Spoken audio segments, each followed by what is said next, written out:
The planet Earth is 4.6 billion years old, and that's a very long time, basically a third of the universe's lifespan.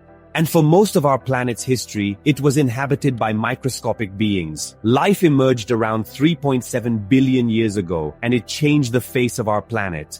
For most of Earth's history, some form of life has been present on its surface, and this allows us to ask a very interesting question.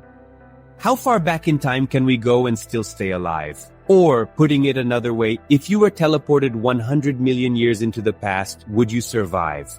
What about 500 million, or even 4 billion years? So please come with me because we need to take a quick trip to the past to see how far back we can stay alive. Hey, Pedro here. This video you are watching was originally in Portuguese, my native language. This is the attempt of our team to translate it to English, and I sincerely hope you enjoy it. Your feedback is extremely important to us. Now, back to the video. To start our journey, we first need to certainly establish some parameters. What do we need to stay alive? The four major important human needs are a breathable atmosphere, drinkable water, macroscopic food, and a tolerable climate. The current geological epoch is called the Quaternary period, lasting for 2.5 million years.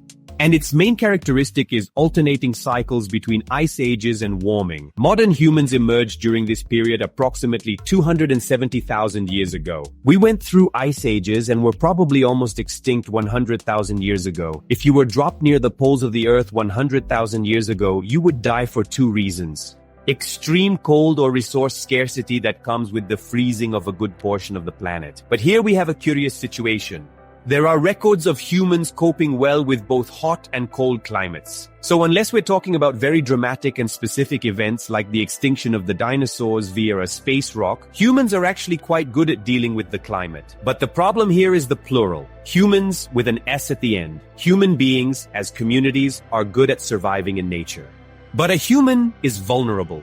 And not just because of the climate. Not too long ago, in the Quaternary period, large animals were more common. Tigers, saber-toothed tigers, mammoths, giant sloths. Humans handle these challenges in groups. The capacity for human social organization is the main factor in our survival. So, to be fair to our species, we need to consider at what points in the past a human community with around 100 people could survive. And this is important because it is with this social organization in groups, a community, that it is possible to survive climate variations and the presence of predators and dangerous animals. A group of humans would be able to survive an ice age, and the proof of that is that our ancestors survived. That's why we are here. So we can say that humans would definitely survive any era of the Quaternary period. And this is excellent news for you if you want to travel to the past. Because just before the Quaternary period, the habitability conditions on the planet were not that different. There were landscape changes, grass spreading dominantly around 20 million years ago in the Neogene period. And the period before the Neogene marks the recovery of biodiversity after the event that extinguished the dinosaurs. This is the Paleogene period, which began 65 million years ago, and the greatest danger for humans in this period would be the consequences of the extinction of the dinosaurs. The asteroid that killed the dinosaurs deposited a lot of dust and soot in the atmosphere, which killed the plants and caused the collapse of the food chain. Food became extremely scarce, and the large animals, even those that survived the impact, went extinct as a consequence.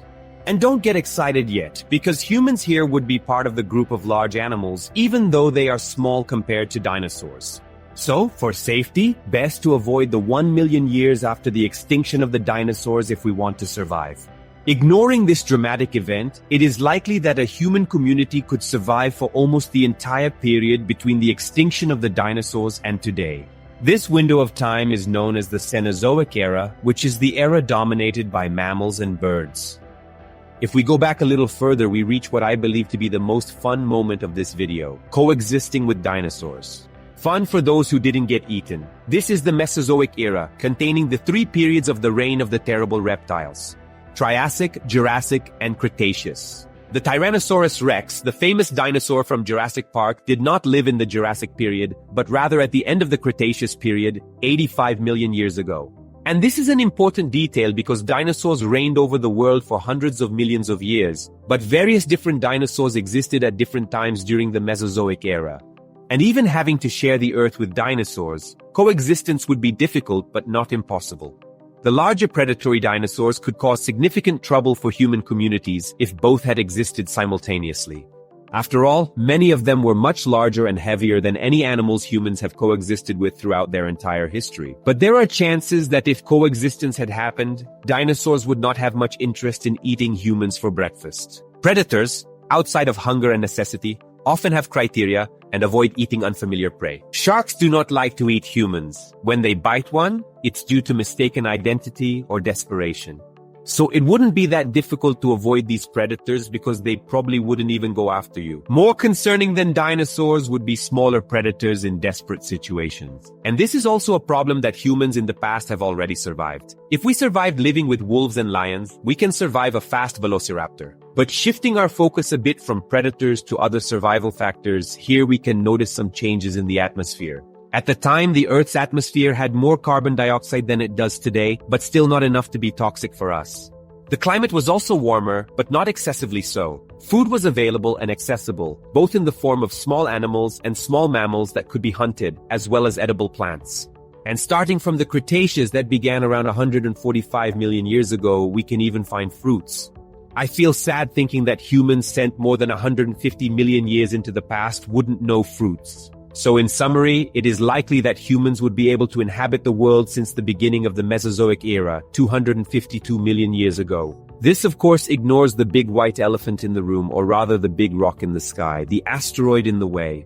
But I will confess that even the dinosaurs didn't expect this. If we go back even further in time, we enter the Paleozoic era, which began about 542 million years ago. And this is the era when complex life forms began to evolve. Long before the Paleozoic era, complex multicellular animals and plants did not exist.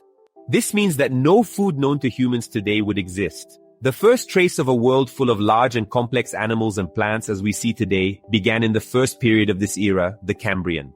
In fact, the term Cambrian explosion is sometimes used to describe the rapid expansion in the diversity of fossils found during this period. Within this diversity, we indeed find some complex algae and the evolution of body organization in animals. And the following period, the Ordovician, is the period in which this diversity began to occupy and spread across the surface. If you think of an animal and a plant from the surface, you will think of something emerged in the Ordovician period, whether it's the body organization of the animal or the structure of the plant. That said, the Paleozoic era would be far from a breeze. If a human community were transported to the early periods of the Paleozoic era, food would be a real problem. The explosion of animal and plant diversity happened in the oceans or near them. This means that humans traveling to this time in the past would need to stay close to large bodies of water and find ways to fish for the strangest animals they have ever seen in their lives. But food wouldn't be the worst problem. The atmosphere at the time had oxygen, but it also had a lot of carbon dioxide. And probably the concentrations of carbon dioxide were high enough to be toxic. Depending on the concentration, the presence of carbon dioxide could cause anything from a mild headache, drowsiness, difficulty concentrating, and even death. And our best estimates for the atmospheric composition of the time place carbon dioxide concentrations in the highly lethal and dangerous range. But if by chance the concentrations were low enough to cause the non-lethal effects of carbon dioxide, no one would have much fun during that time. Headache, difficulty thinking, fatigue, all of this, combined with environmental challenges, could make the period uninhabitable for humans. Speaking about carbon dioxide, it was during the final periods of the Paleozoic that carbon dioxide was deposited below the ground. And this happened when plants and swamps spread across the surface of the planet and began to use this gas in their respiration process. 90% of all the coal in the world was deposited in the crust during the Carboniferous and Permian periods, the two final periods of the Paleozoic era. It would probably only be safe to be a human starting from approximately the Permian period, around 298 million years ago. Humans simply would not be adapted to live safely before that in any way. So the planet has been barely habitable for humans since 298 million years ago in the Permian period at the end of the Paleozoic era. If we pushed the limits a bit and got lucky with the carbon dioxide levels in the atmosphere, we might even be able to survive a little before that. And with even more luck, perhaps the entire Paleozoic era would be habitable, but with considerable discomfort due to the atmospheric composition. If you wanted to go further back in time, like more than 300 million years, you would need oxygen tanks to survive. And this makes a certain sense. The three eras mentioned, the Paleozoic, the Mesozoic, and the Cenozoic, together form a geological eon, which is the Phanerozoic eon, characterized by the explosion of complex life on the planet. This is the eon of life as we imagine it. The moral of the video is this: the world we know, with its complex animals and plants, only began to take its current form about 500 million years ago, starting with the Cambrian explosion. And that's just 11% of our planet's history. Before that, Earth was not capable of sustaining life like ours. So, if we wanted to go back in time to the past, we would discover our limit. Anything before that point in history, and we would need to deal with scorching temperatures, a toxic atmosphere, the dangers of meteorite impacts, or mass extinctions happening constantly around us. Or perhaps, who knows, a combination of all these. And it was under these terrible conditions that life on Earth thrived for most of the time. Remember when I said that life has existed on planet Earth for at least 3.7 billion years? Complex life with animals and everything else has existed for a very small fraction of that time. And this raises the question, who are the real victors and true survivors? Unicellular life, which endured conditions that would quickly kill humans? Or us, who have anxiety attacks when the internet goes down? I would like to know your opinion in the comments. Thank you very much and see you next time.